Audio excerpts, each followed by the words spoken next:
ôiភាពល្អណាស់នេះ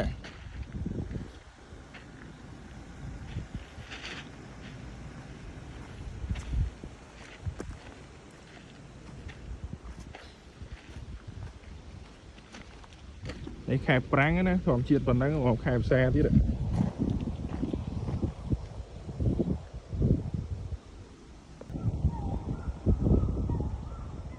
លេងសัตว์ស្រែកពេញព្រៃ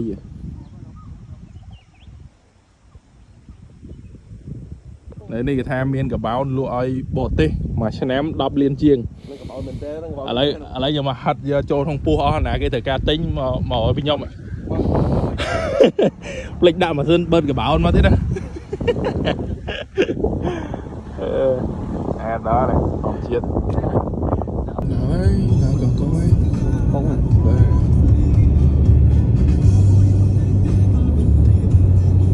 ដៃសមុទ្រដៃស្ទឹង